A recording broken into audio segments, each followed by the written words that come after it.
MRecktv. And that's when Max was, locked up, what I'm saying, in the Bergen County Annex over here for the body. And what happened? I think Jim might have put some money together, maybe along with somebody else or whatever, but Jim Jim put some money up. Jim bailed him out, yeah, or put up some money to bail him out. The rumor that French Montana is the reason that Max B years to his sentence got knocked down. Is that true or not? Hey, Swirls, M.Reck for MRecktv. I got a special guest in the building with me, my brother. Introduce yourself to the people. Salute. My name is Gangu Roach, forensic specialist on the copyright and publishing side. Worked along with the DMX estate, Big Pun estate, Jackie Wilson estate. I mean, just a lot of people, man, Max B, let's go. Man, we're going to get right to it. Once again, welcome home, Max B. Absolutely. 17-year, being behind those gates. But anyhow, we're going to get right to it. Yo, Goo, there's rumblings that you helped Max B with his case somewhat in his publishing. Could you elaborate on that, good brother? Yeah, absolutely. I mean, you want me to start with the I can start with the case part, I guess. You know what I'm saying? So basically, I'm born and raised in Bergen County, New Jersey. I went to 2 high schools out here. I'm, just born and raised out here. And, I'm not saying I'm politically connected, but, I made a particular white guy 7 figures. You know what I'm saying? I'll just say that. And, we're real close. We're like family. You know what I'm saying? Make a long story short. So, he called me up one day during Max B's trial while he was going to court.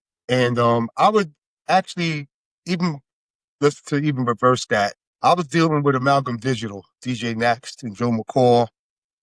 Back since like 07 or something, when they first started the company, they wanted me to work for them, or help them out with what they were doing and stuff.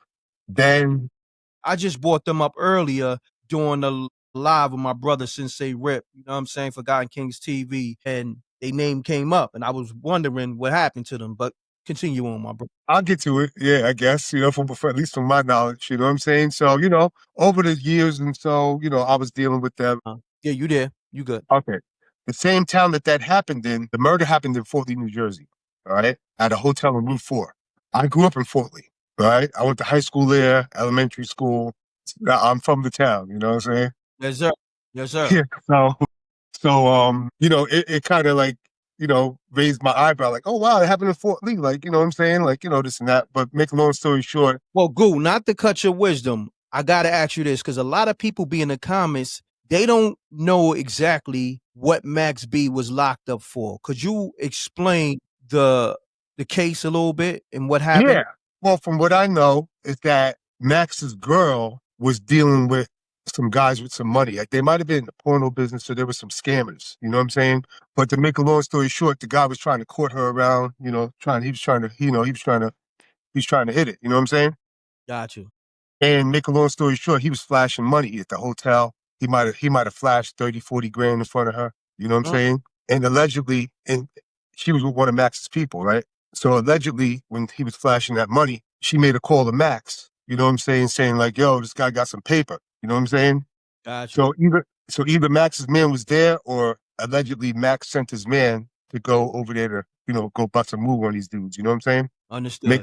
Make a long story short, cat with the money got popped. They ran out, and I think they called the cab, you know what I'm saying? And got across the bridge or what have you, you know what I'm saying? And, from there, the games began with the investigation, you know what I'm saying? So, yeah, these guys were like alleged scammers or something. They just had some bread, some money, and, they got popped for playing games and shit. So what happened is that in between time, while the cops are doing the investigating, I guess they see the calls, like the body happened at this time, like right before the body happened, they called this person, you know what I'm saying? So that's what put Max in the investigation, because they see that she called Max. So the cops came out to question Max, you know what I'm saying? Like, yeah, you got this call, like, you got anything to do with this? You know what I'm saying? No doubt. And that's how everything elevated from there, you know what I'm saying?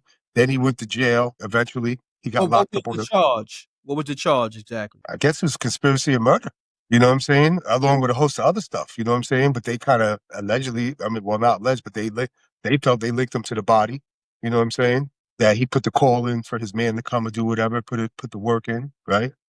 You know what I'm saying? And all 3 of them got arrested. The girl, Max, and the guy, right? Mm.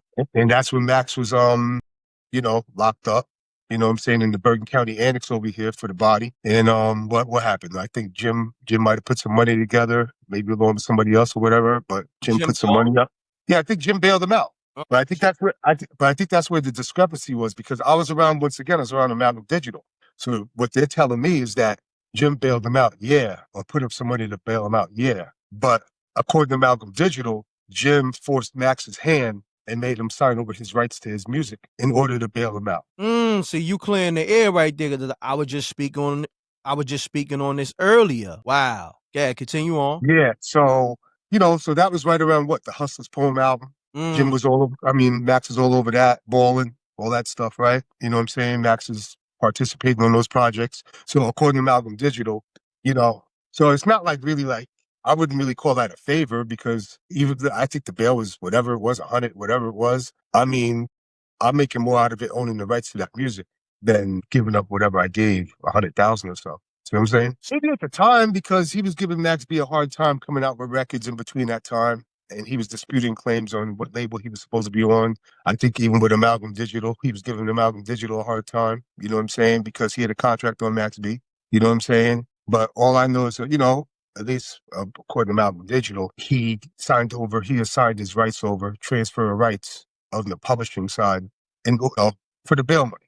You know what I'm saying? I mean, I don't know if that's true or not, but that's what Malcolm Digital's claiming. You know what I'm saying? And then at that time, I wasn't really fully invested in trying to help out yet, because I wasn't really assigned to do it per se until like a little bit later. But they were kind of telling me, like, because they're out in Massachusetts, so they were kind of like rumbling in my ear, like, "Yo, we need an attorney out there to try to get Max's rights back." You know what I'm saying? Mm. Because, it was more like coercion, kind of, sort of, you know what I'm saying? Forcing his hand, like, in a compromising position to do that, if that was true at the time. I didn't really fully get involved until probably about like 2-3 years later, you know what I'm saying? So there might have been a statute of limitations and things like that for me, so it might have been too late for me to try to go effectuate that situation, you know what I'm saying? But once again, Max is locked up. He gets out on bail. He has a trial. Amalgam Digital's coming to the trial, because I went to the trial one day. Amalgam Digital was there trying to show him support and stuff like that. But so what happened was that somebody on the other side, on the prosecution, my lawyer was at a party or some type of function, some type of get together, and somebody on the prosecution side, or affiliated with the prosecution, was bragging about how bad Max's lawyer was, Joe Saluti. All right, Joe Saluti. Joe Saluti was Jim Jones's lawyer at one point. I guess that's the only lawyer that Max knew at the time, or something like that. So he was willing to help Max out. It was his first murder trial. He was just a novice. You know what I'm saying? And I'm And yeah, let me interject real quick, not to cut your wisdom. I remember on the internet they was clowning the lawyer, like on some, whoever that lawyer is, Max B is definitely gonna lose his case. Like, you know what I mean? Joe Saluti Yeah, is his name. Gerald Yeah. Saluti. I guess his appearance. So on the internet, even back then, that shit went viral. You know what I'm saying? Yeah, I think there was a few things about him that, I think he was just happy to be in a high profile case. You know what Mm. I'm saying? And I think he might have just thought that equated to getting more business. You know what I'm saying? But not necessarily. I mean, he got blown out the water. He got his client 75 years. You know what I'm saying? So, Well, I mean, if he yes. would have won the case, you know what I'm saying? But yeah, so once again, like I was saying, it got back to my lawyer at a party or some type of function, you know, the other side was bragging about how horrible this guy was as an attorney, and they were actually like naming some of the things he did wrong in the case. Got you. You know what I'm saying? Yeah, I'm gonna ask you something because you mentioned Max getting 75 years. Mm-hmm. Was that because he blew trial, or that was the offer? Yeah, that's what I'm saying. They had to offer him like on a murder, a conspiracy 30, murder, 20. 30, something like that. That's what I'm Yeah, saying, yeah. right? Mm-hmm. So Mm-hmm. for him blowing trial, that's what they Uh-huh. gave was the Mm-hmm. 75. Yep. Okay. Yep. Continue on Yep. what you were saying about everything about where he went wrong at with the case and all that. Continue on. Yeah. Yeah. I mean, it just got around the courthouse, and it got back to my lawyer's ears that, this guy was like real bad at what he does, and he didn't have a fair chance with this attorney. You know what I'm saying? And what happened was is that my lawyer calls me up one day, because I was even though he's a criminal lawyer, I was working with him with music cases too on the side. You know what I'm saying?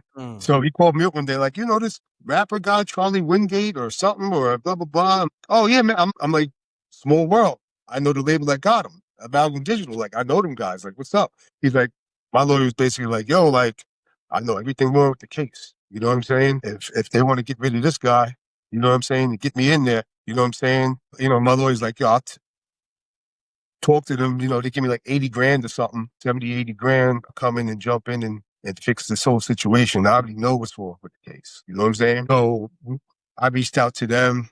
I can't say that they didn't have the money at the time or something. They were trying to dig up the money. I really can't recall. This is like 09 or something like that, but they weren't providing the dollars that was needed at the time. You know what I'm saying? Yeah. So let me ask you this. What made Max B sign to them? Because he had a buzz so crazy that I'm pretty sure it was a bidding war going on. They had to put something nice on the table. What made that deal intriguing? You know what? Honestly, to me, it seemed like those were the only guys willing to take a chance. You know what I'm saying? Because, I mean, at least look at it like this. Around New York City knows, mind you, they're from Massachusetts. New York City knows that Jim got paperwork on this guy. You know what I'm saying? So it's not going to be that easy transition-wise. You know what I'm saying? Plus, some of these label guys probably think that Jim's going to try to give them a problem. In my opinion, right? Nah, definitely. You know what I'm saying? So these guys, who's a growing company, thinking that they're working outside the box because they're like more digital and things like that. And this isn't in your contract. And, I think we can move with you. You know what I'm saying? They took a chance on him, and that's kind of how they collaborated. You know what I'm saying? I don't. How much was the deal? You gotta know. Like at this point, with Amalgam Digital? Yeah, you gotta know. I have no idea. Now I might have the paperwork, but well, off the top of the head, how much you can probably like? I wouldn't even say it's anything crazy. Just knowing that company. What ballpark figure you would give? 50,000? Something like that. Yeah, I wouldn't think it's nothing crazy. I think it was I think they both looked at it as a win-win situation because I think Max thought he was not really blackballed, but knowing that he wasn't going to be able to get a situation in New York City that easy. You know what I'm saying? And he was ready to fly. You know what I'm saying? And express himself immediately. And this company was open arms. I mean, put it this way, just think back then. Okay, I couldn't go to the majors. I mean, what would be the other resort, M.Reck, at the time? Go to Koch, right? He couldn't go to Koch. Jim's over there. I said that earlier. Right? He couldn't go to Koch. He couldn't go to Jam because that's where Cam and Diplomats was at, Rockefeller, Universal. He couldn't go to Warner because Jim had the A&R job over there at Asylum, remember? Yeah, he was consulting over there. And once again, Jim got paperwork on him. Mm-hmm. And they might think he's a bad investment because he's going through a murder trial. Yeah. So he was he was stuck in a hard place for real. Paul. Yeah. So so you got someone like Amalgam Digital who I think at the time the most popular artist they had at the time was Curious George. He was over there. Word? I didn't even know that. Looked like a duck. Remember that? Yeah, Curious of course. George? Yeah. So I mean, not to say I didn't even know they had that. I thought they just had Max B. I thought Max B was their first artist. Wow, that's great. Nah, they had Curious George, somebody else. I mean, because that's what I'm saying. When I first was working with them, 07 or so, they had Curious George. You know what I'm saying? Let me ask you this though. Not to cut your wisdom. What was their relationship with Jim Jones? Being that they signed Max B or did whatever deal they did with him, they still had to deal with Jim Jones because Jim Jones they weren't really dealing with him from what I remember, but they were. I remember they weren't talking anything too good about him either, though. I'm saying, like, they were trying to find. They were always trying to find ways to get him separate from Jim. They were trying to find ways to exploit Jim in a bad name. You know what I'm saying? Things like that. I just remember like talks like them on the phone. Like if they heard like little rumors, they wanted to put it out there and stuff like that about Jim. Like, they were definitely on Max's side, you know what I'm saying, when it came to that. So not to cut your wisdom, because you said something that I want to piggyback off. So was they involved with the internet campaign back then? The viral campaign that Max was doing when he was going at Jim Jones. I mean, of course, Chrissy got caught in the crossfire. She touched it in Miami and all that. But Was they a part of Max B internet campaign before it was a viral thing? Max B, I said this earlier. Max B was viral before it was a word called viral. Depending the year, I would say yeah. Yeah. Max had their full support when it came to trying to shit on Jim. Wow, Yeah. back on the code. I do remember that. Once again, I had nothing to do with it, but I'm on the phone, and that, you know, I remember them saying things like, you know, yeah, definitely. We cracking the code right now. That's what we do. So now I want to get back to the case now. Mm-hmm. The lawyers is clowning his lawyer, the ball, and that's how you got involved because you overhearing this information. Now let's go back to that. My lawyers called me saying if I knew Charlie Wingate or some rapper guy, because like I said, I was already doing music cases with him and stuff like that, and it was a small world. And I said, yeah, I happen to know the label. Oh, you want some money? Like, okay, I'm gonna call him and let him know. And so I got them on the phone numerous times. I found a bunch of emails like a month ago just to see, like, you know, a whole bunch of, you know, talks between the two and stuff like that. And they were trying to get some money up or something. And I kind of regret that now because, I mean, all these rappers that were saying free Max B, I mean, shoot, all they had to do was like chip in and get a lawyer to look into his case. And, you know, my lawyer would have been off to the races. You know what I'm saying? Wow. He'd have been out like 10 years earlier. Oh, hold on, stop there. You saying something major. You mean to tell me they went to these same rappers that were screaming free Max B and these rappers didn't contribute to his bet? Well, what I'm saying is that I just remember a gang of rappers saying free Max B, from Kanye to this rapper, that rapper, and you heard many rappers say free Max B, but no one looked into his case. No one said, yo, let me get my lawyer to look into this to try to help my guy out. You know what I'm saying?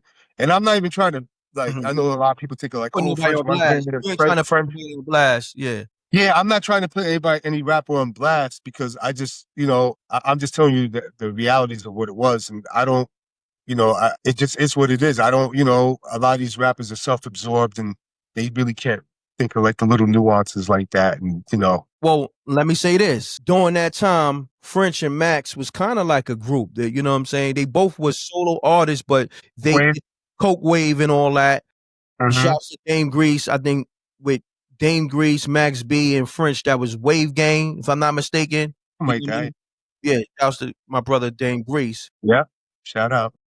When Max got locked up, you know, Max had all the momentum. Let's keep it real. French had the Coke City DVD, the Coke Wave, and all the. Max was the next artist that was slated to pop.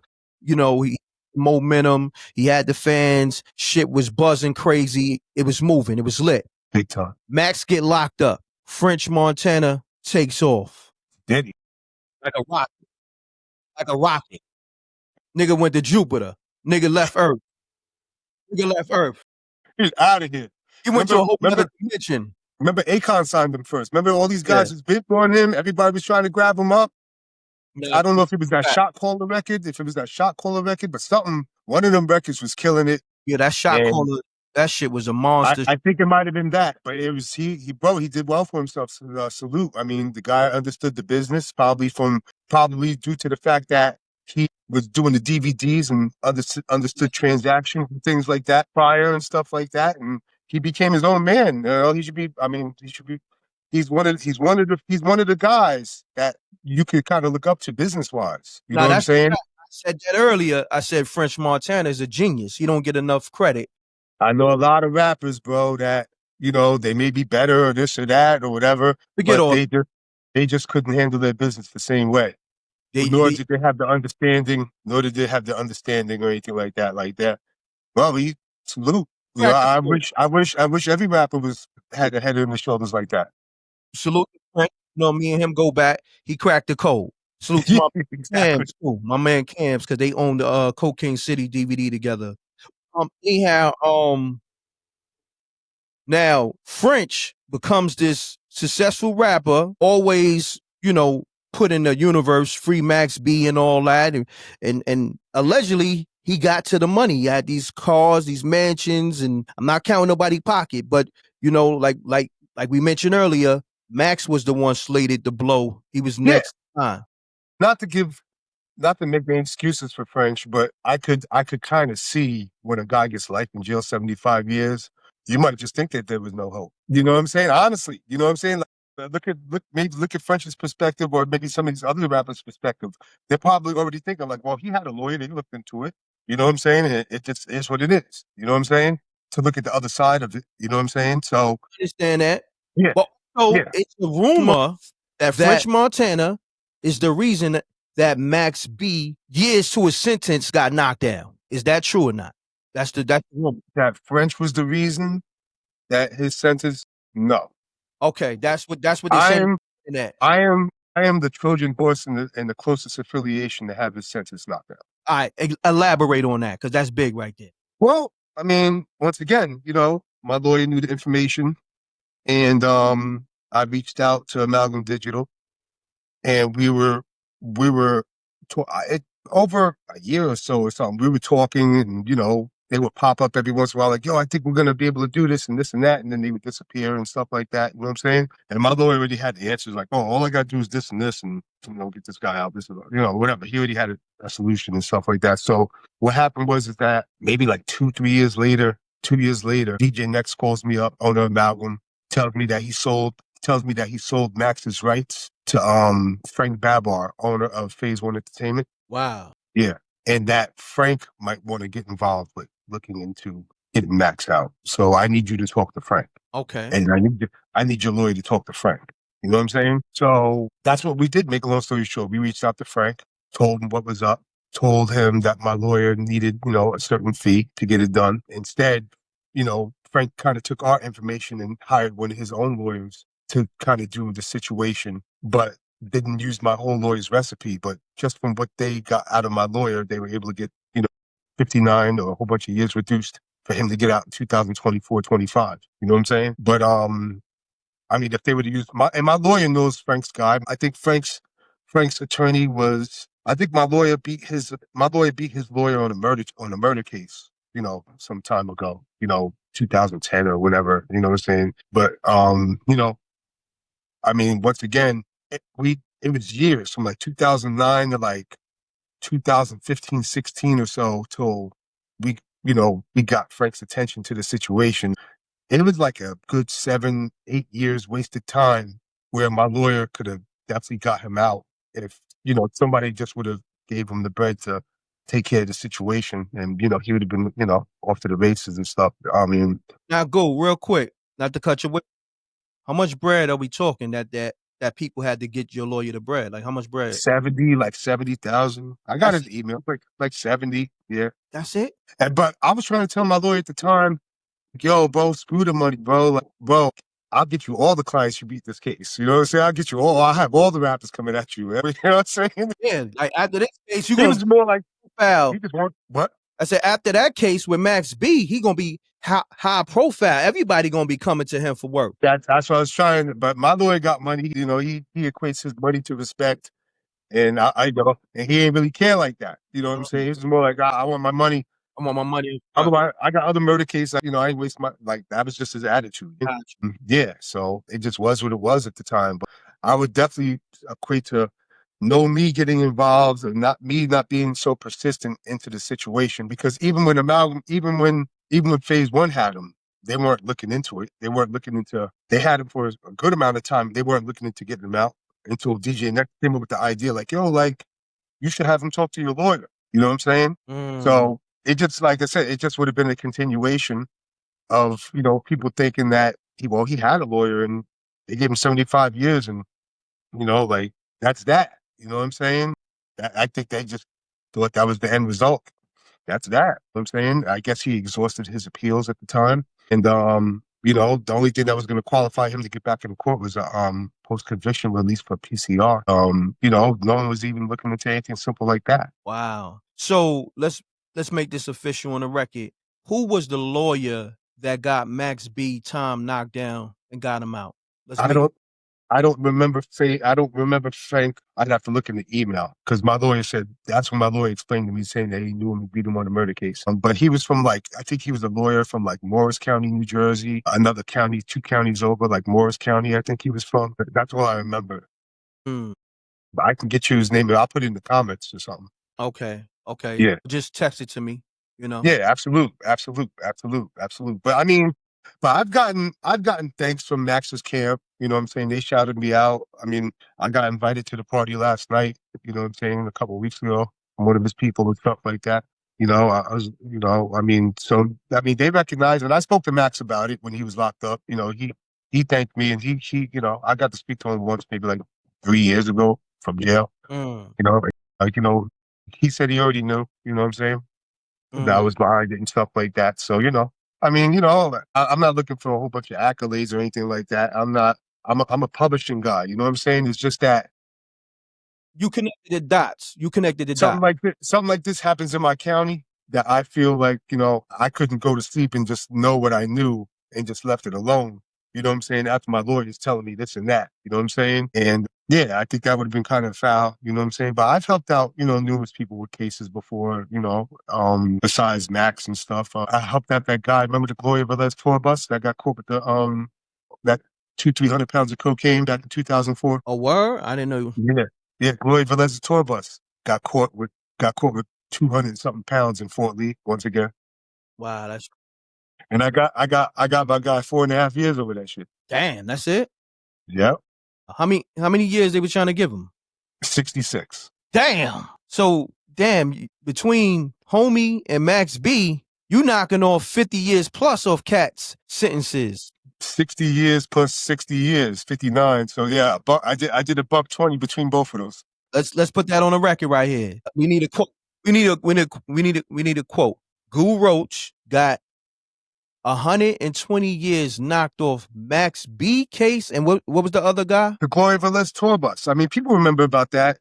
He had a tour bus coming from California back to Jersey when allegedly he picked up some bricks in California, and then as soon as he got on the highway, on the California interstate or whatever, the state patrol pulled him over, got the dogs out and all that stuff. They couldn't find it because he had it under the bed. He had an electric bed and all that stuff. So when they couldn't find it, the dog couldn't smell it. So what happened was that California was already in coordinates with New Jersey. You know what I'm saying? They knew he was coming. So basically, California said, we can't find it. So New Jersey said, forget looking, just wait. He got to unload when he gets off the bus. Understood. You know what I'm saying? So they waited for him to come back to Fort Lee. You know what I'm saying? They were already hidden behind the bushes, already, in their little, places and stuff, and things like that.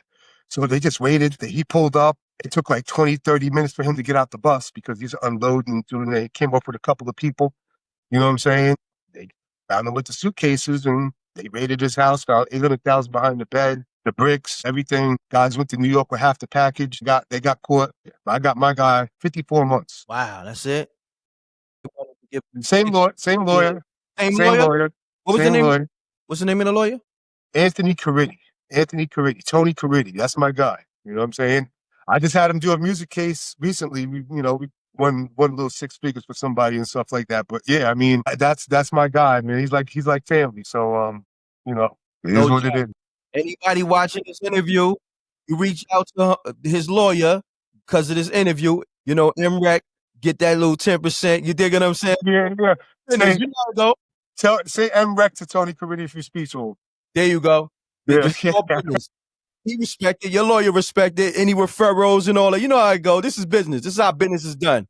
We got to get out that hood mentality because in corporate business, any referrals, you get a percentage. Let them know, Let's go. I want you niggas to get out of that hood mentality, okay? When you talking about real business, referrals, and anything that leads to a lawyer getting a check or anybody getting a check, you are supposed to get a check. That's how that thing goes. Yeah, absolutely. I mean, he came to my house October 15th and dropped me off a check.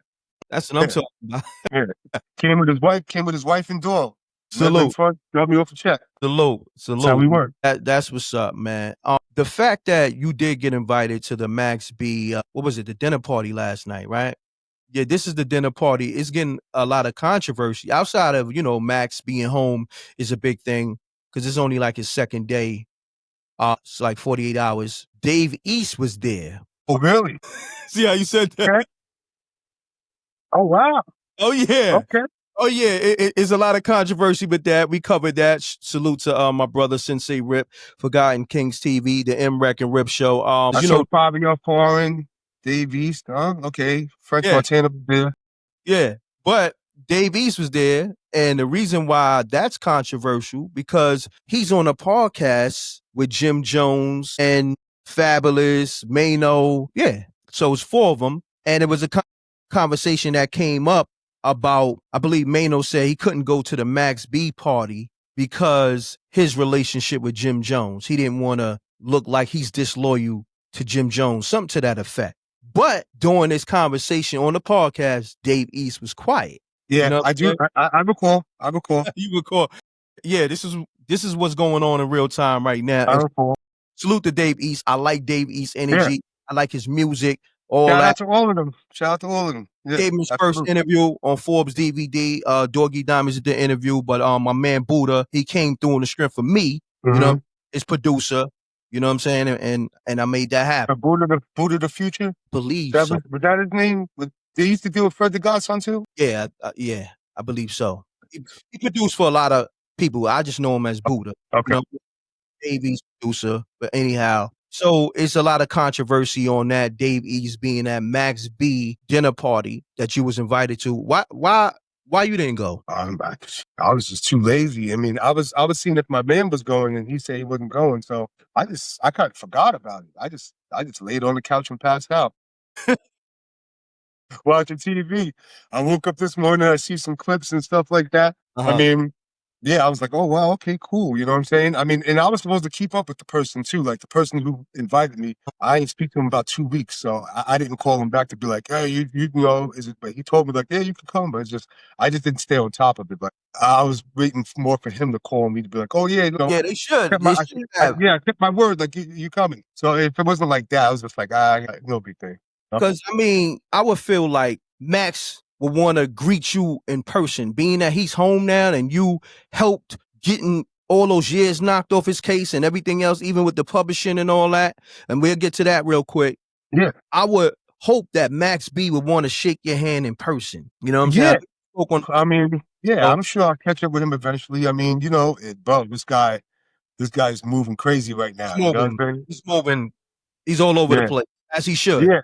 He deserve it. And honestly, sometimes it's in the back of my head, you know, wondering how Jim feels because honestly, like I was dealing with Jim. My man put me with Jim. I found some discrepancies with Jim's publishing that he probably still doesn't know about, right?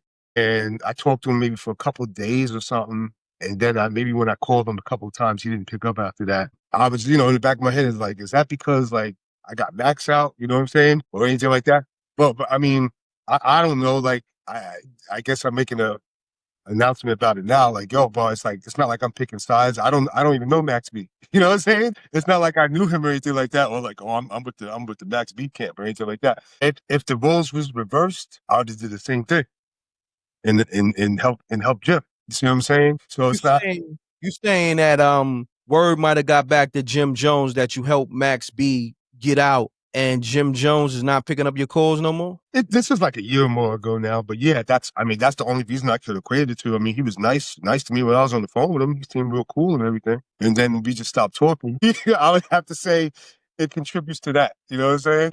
I would have to say that's the only logical thing that could come to my head. You know what I'm saying? I mean, if he reached out to me now and said, yo, I need you to look at my stuff, I would still help out the situation. It's business. You know, yeah, bro, I'm just an open store, bro. You know what I'm saying? That's the thing with hip hop, though. We was talking about this earlier. It's how can I say, very territorial. Yeah, I mean, but I'm not claiming territory. Like I said, I'm just an open store. If your op comes into Walmart, you're gonna stop going to Walmart because your op shop's there too? No, you know what I'm saying? So look at me as like an open store. No, you know I'm with you. I'm with you. I ain't telling Max about Jim. I ain't telling Jim about Max. I don't know nothing. Yeah. You know what I'm saying? Yeah, got you. Now on the publishing side, is Max B free and clear of Jim Jones? Yeah, I think he is. I think he pretty much is on the publishing side.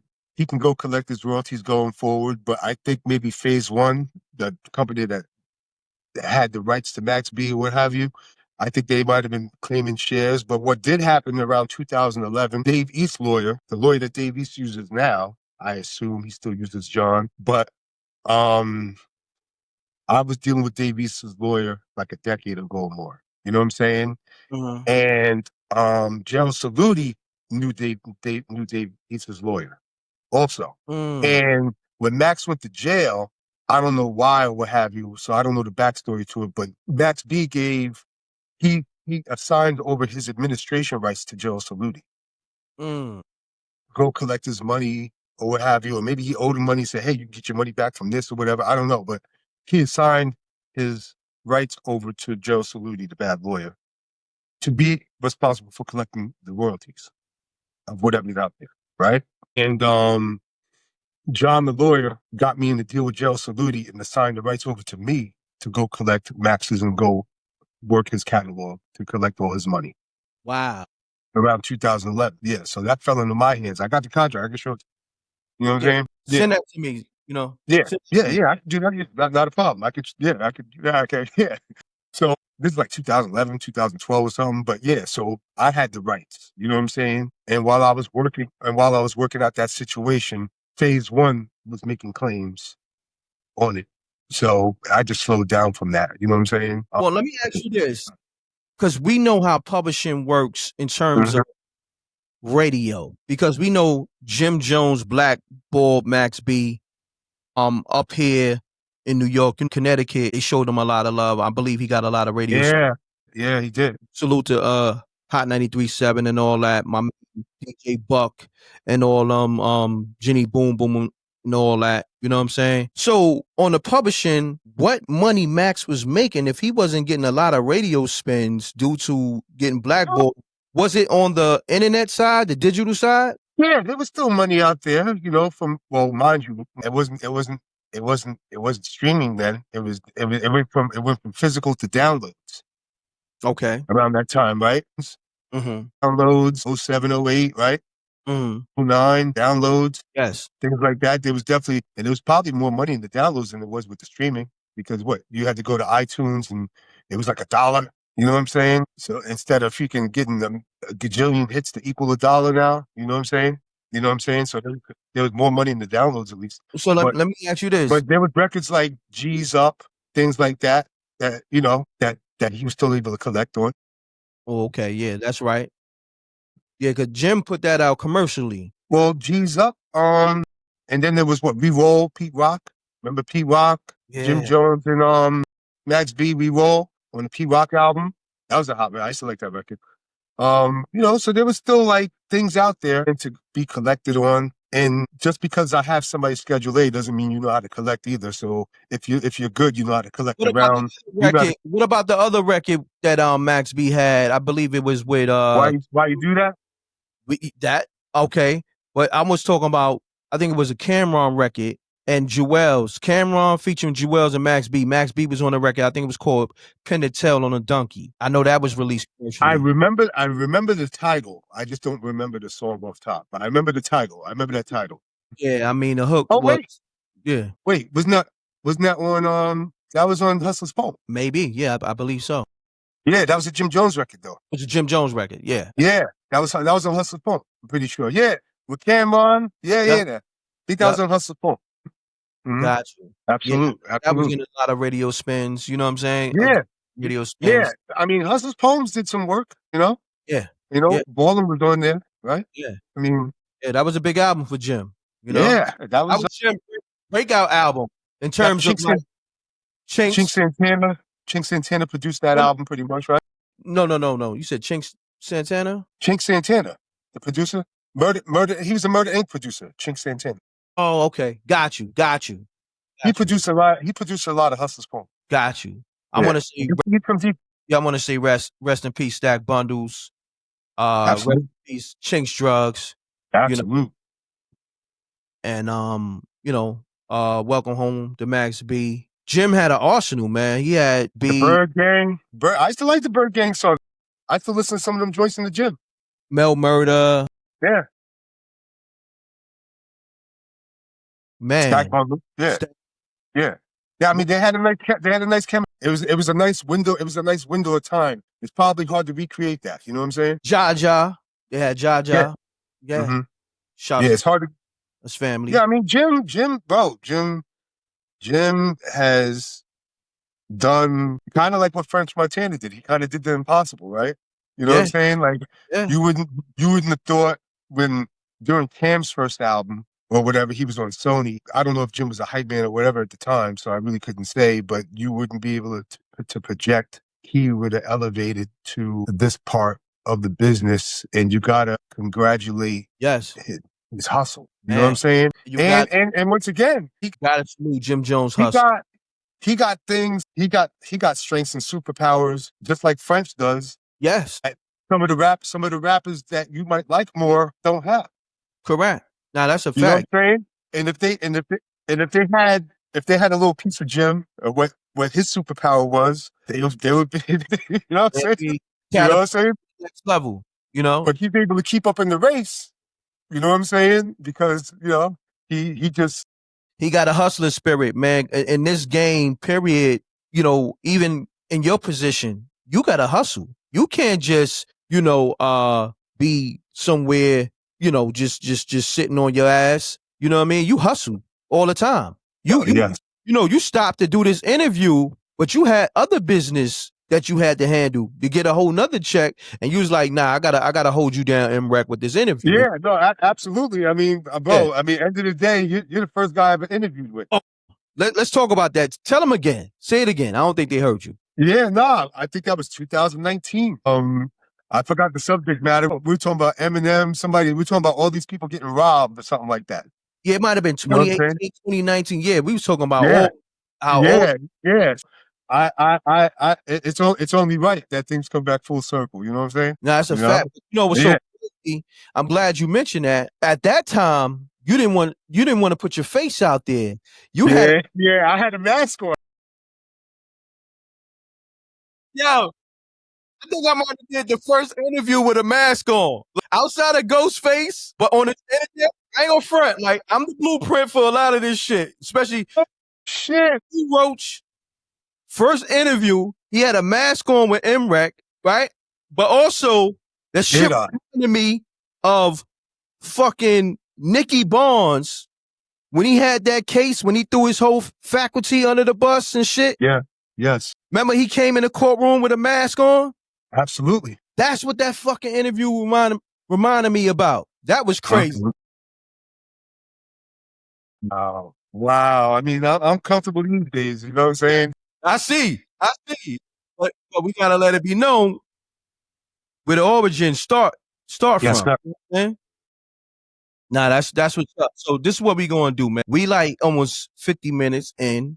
How could the people reach out to you if they need your services, in terms of publishing or a good Well, lawyer? I mean, my name is Gongu, GONGUROACH. You can hit me in the DM. Let me know what your discrepancies are.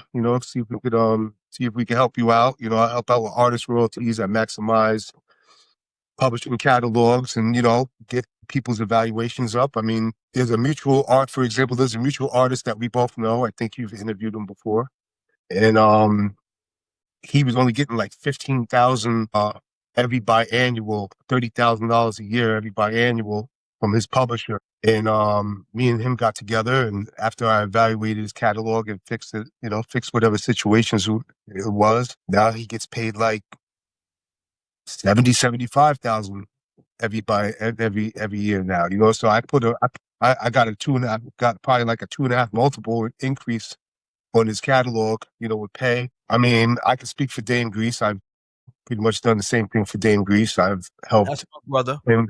I've helped him out with his Dame Grease. I've helped him out with his catalog, get a catalog increase. You know what I'm saying? I just see the things that you probably can't, you know what I'm saying? Just due to experience. I've seen all the variables, you know what I'm saying? So, I just kind of know how to fight a little different, I mean, sometimes you're getting money.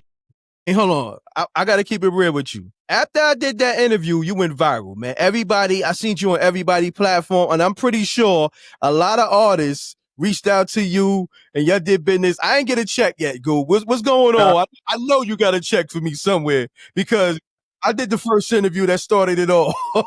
You know what I mean? Outside of people who knew you on the internet, let's keep it 1 million. I know, man. I know I got $1 million check coming to me. Yeah, you may have helped me, man. You know what I'm saying? We'll see how we could help each other in the future. Nah, that's a fact. Yeah. I like the way how you finesse that. You know what I'm saying? Yeah. You know what? I'll work on the future checks. Don't worry about it. You know what I mean? But you know what? You owe me a good dinner. Oh, of At course. least a good Anytime, dinner. man. Good dinner. Anytime, bro. Yeah, let's go have dinner and we work on That's without saying. You know what I'm saying? yeah, we work on And the future. I'm trying to help you grow with that documentary. You saw me with Homegirl with the documentary. Yeah. No. Salute the Babs. That's not a Mhm, secret. Salute the mhm, Babs. mhm. That's my sister, and I'm a producer on that. You know what I'm saying? Yeah. Yeah. Yeah. Bam. So I mean, Babs, you know what I'm saying? yeah, it is what it is. You know, I mean that day we explained the bad boy contracts and the making the band contracts and how bad those contracts were. They signed 2 deals. They signed a deal with Puffy, and they also signed a deal with another company inside that deal. And to this day, I'm pretty sure all of them are trying to chase their money, trying to find it. You know what I'm saying? So I mean, I got a meeting for Babs with my attorney sometime this week to try to rectify some issues. You know what I'm saying? I reached out to Puff's lawyer, Kenny Marsalis. And, Whoa. That's too much now. You're giving them too much now. You know what I okay. mean? Just Okay. know that band docu-series is coming, narrated by Babs. You know what I mean? Babs Bunny presents and all that. M.Reck is a producer on that. Goo is definitely speaking on that and breaking contracts down and publishing and all that. All right? So you Absolutely. gotta look for that. You know what I mean? So Goo, Absolutely. on that note, give them your social media real quick and Yeah, well, it's at Gangu Roach at Instagram, GONGUROACH. You can also check me out on YouTube. I tell some educational stories based on the music business. I mean, stories from how a company tried to get me to dupe Cash Money for their catalog, you know what I'm saying, behind Baby's back. oh, word? Yeah, I mean, there's a big company that tried to get me to side with them when Baby allegedly owed Lil Wayne $50 million in like 2015, 16, whenever that was. And I was consulting for Cash Money at the time. And they said parties and corporation wanted me to stop paying Baby and stop paying Baby so he could possibly go broke so they could so they could get the catalog under his notes. Wow. Yeah, I had a meeting with Baby about it, May 2016 at Quad Studios, and let them know what they were trying to do. How that meeting go? You know, he did the Baby thing. He was spinning around, these crackers, talking this shit, and I just let him know, like, yo, they trying to undermine you, so they could retain your catalog. They're hoping that you spend all your money up. You know what I'm saying? And they told me, I don't know why they would tell me. They don't even know me like that. You know what I'm saying? But they told me to not put money in don't help him with his money. Oh, word? Yeah, I mean, I got stories where Suge Knight called me from jail, want me to help Snoop, want me to take over his case, want me to sue Snoop Dogg and Devontae for him and stuff like that. Damn. You know what I'm saying? It's all that, like, on the next. I got the Bad Boy life insurance policy on one of the producers. I got that on my thing. Shit. Yeah, so I mean, I tell some stories. Yeah, we gonna get to that. Like, we had to get this Max B thing out the way, but we got to get to all that Birdman shit. Any stories with Master P? Oh, word? Wow. So let me ask you this though. Being that Versus, was like 3 weeks ago or so. How did they work out that business? Being that it was like they had like a little beef. You know what? I don't know how they did the business, but I could tell you how Versus business went between Snoop and DMX, right? Okay, let's go into that. So Snoop was getting a check, you know what I'm saying, to do his verses. And the X camp found out that they didn't offer X no money. Say word. Yeah. Go into that. So what? Let's go into that. Okay, yeah, no. So I forgot if Swiss or Versus, whatever, might have offered Snoop like $150 or some type of money, or it got to our ears. It got to my lawyer's ears that Snoop was getting some bread. And now my lawyer popped up on him, you know what I'm saying, about getting him some bread. Like, you gotta get this guy some bread too. You know what I'm saying? So But they tried to get away with not paying X. That's what I do recall. let me stop you there. Let's hit him with the industry shit. So Swiss allegedly hit up X. Yo, I need you to do this verses with you and Snoop Dogg. It's gonna be a great look. You the dog for the East, he's the dog for the West. Yo, it'll be a good look. He hit him with the good look shit, but on the other end, yo Snoop, man, I got $100K for you. But when he hit X, yo, X is just a good look. It ain't no money. That's what you saying? That's what got to my ears. It was definitely that. It was definitely one side. It was definitely one-sided at one point. Now I don't know how my lawyer rectified the issue, but I just, me and my lawyer close. I just remember her telling me that, Snoop was getting some type of money, whether it was through sponsorship through Swiss or something, or I can't really remember the whole story. But X was not getting any money at the point. At the point, she was like, "I got to fix that and make some calls right now." That's crazy. And X didn't really get a lot of X. So, man, he. I mean, there's a lot going on with X publishing and X mechanical Well, royalties. X's publishing is kind of messed up, to this day. You know what I'm saying? Mind you, Sugar Hill before Sugar Hill was stealing his publishing under Universal Publishing's nose. You know what I'm saying? Off the first 3 albums. What? So yeah. So and those was X top selling albums. 5 million, 5 million, and 4 million, 3 million, or something. How much money you think Sugar Hill got off DMX on them 3 albums? I actually had it written down. But give me the ballpark figure that you think. Well, they played a game. They didn't really take too much money domestically. They took a lot of money foreign, where it's like secondhand information. Universal Publishing wouldn't really know as fast. You know what I'm saying? But it probably took about 800,000-900,000 behind his nose. You know what I'm saying? Off of certain songs here and there. I'm not going to claim everything. I'm going to take 10% of this. I'm not taking 100%. I'm going to take little taste here, taste there. But I also had. We took him to court for that. And I remember right around that time, I had Ja Rule and Irv too, because they stole like 250,000 from Ja and Irv off the Pain Is Love album. Sugar Hill? Yeah. Well, it was the youngest brother, Rondo Robinson. So let me be distinctive. He passed away in 2014, January, February, unfortunately. But he was doing his thing, man. He was I had him in court for stealing Nature's publishing. Shouts to the homie. They stole some good money from Nature. You know what I'm saying? They actually made another BMI account under his name to kind of redirect writing royalties internationally. They did a whole trick on him. But I took him to court for stealing Benzino's royalties, the AZ, Nas's band AZ. Oh no, they were doing the whole gamut, bro. I mean, how much money do you think they stole from AZ? They stole millions of dollars, millions of dollars. That's not even a question. They stole in general, but how much money they stole from AZ, you think? Probably 6 figures, 200, 150, I mean, it's not like I'm going hard with everything, but if I steal 90 from you, I remember they stole like 90,000 from Military Computer Guns for writing the Shaq album. Yo, this is what we got to do. We got to do another show, right? And we're going to get into everything that you're talking about now. We're going to do a breakdown from artists. Like, give me 10 artists that you help with their publishing. They robbed Eminem.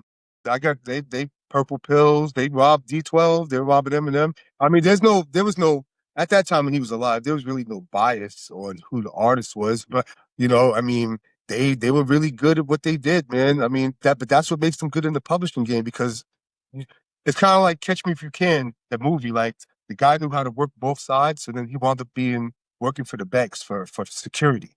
You know what I'm saying? They knew the strengths and weaknesses of the big publisher. You know what I'm saying? So they knew the end result. They knew what, if they were going to come after them, not come after them. They knew what they could get away with. But all that ring experience doing that made them unbelievable at being in the publishing business. You know what I'm saying? I mean, I wouldn't be who I am, even though I don't get along with them. I wouldn't be who I am without them. Wow. Because the father taught me, the publishing business too. You know what I'm saying? So if it was like a classroom, I was in the class. My man Dino taught me a lot too. You know what I'm saying? That worked for them and stuff like that. You know what I'm saying? And I was able to run with it. But if it wasn't for the father, so a lot of people like, oh, why you be getting on Sugar Hill and stuff like that? All they did for you and things like that. There's more to it than the publishing business, which I won't speak of. But it's just that, I wouldn't be me without them. I'm not saying them, the father. I probably wouldn't have had the interest. You know what I'm saying? But due to the fact that my family knew their family from like the 50s, he was like, "Yeah, I'm gonna show you something." Got you. Yo, Goo, I appreciate you. I appreciate the opportunity. Thank you. Likewise, I appreciate your time and you giving us all this info. Once again, I'm live on MRecktv. I thank M.Reck for the opportunity. This is Gangu Roach. You can hit me on my social media, DM me, watch my videos on YouTube, and I'm gonna have educational courses on Patreon, and you know, I'm at your service. I appreciate it. I appreciate you. Salute. All Good. right, thank you. Down. You have a Thank you. good day. All right. Salute. A good one, bro.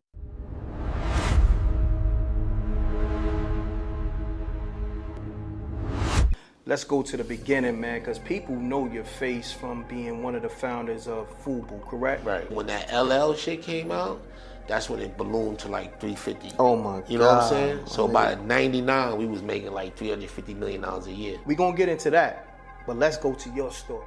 Keith was the thugged out nigga in FUBU. He was a street nigga. And I grew up that way because I didn't have. But if I seen somebody else that had and I ain't have it, I would take it. This is it, 2-bedroom joint. You know what I'm saying? Wow. Don't look too much different. Bathroom, this is my room right here. Damn, you was right here, literally? Yeah, nigga, I used to open the door, yo, nigga, what's up? Where I came from, my nigga. How it feels? It felt good, bro, it felt good. Like to come from this. Cause you know what it is? When I was living over here, I was on welfare. I put the food stamps down. As soon as I hear the bell on the door, I'll be like, look,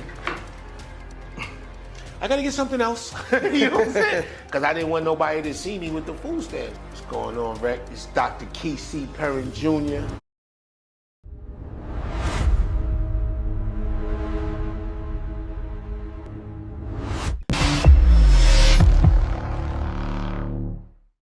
MRecktv.